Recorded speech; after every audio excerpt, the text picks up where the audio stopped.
For last few years, several tax and regulatory amendments have been made which has negatively impacted the FDI flows in this country. This include the retro tax a la Vodafone kind of issues, the GAR amendments, the buyback tax, the renegotiation of tax treaties, especially with Cyprus. And therefore, the FDI flows, especially the private equity flows, have been impacted severely in the last few years. After the change of the government at center, there has been a lot of expectations that there would be amendments or there will be relook at some of the provisions of the Income Tax Act. The budget is round the corner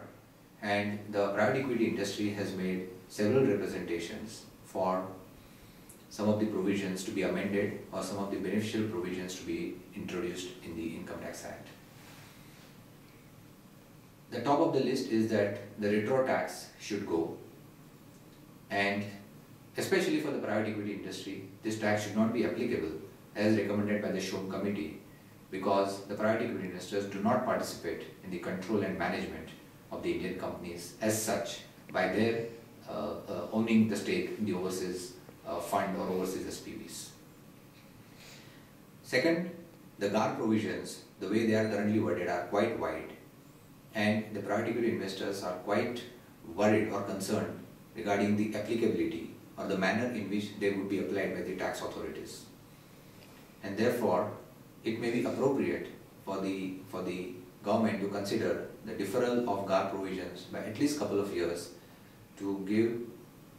more certainty and provide some comfort to the private equity investors that the GAR provisions will not be applied for exits going forward basis, at least for a few years.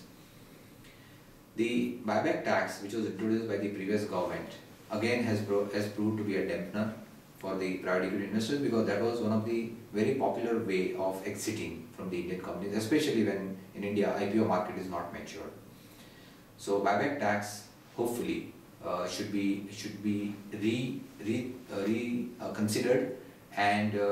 should not be made applicable for the exits, especially by the private equity investors.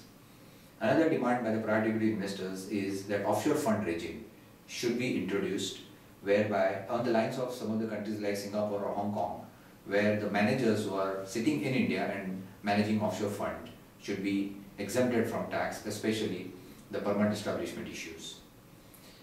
And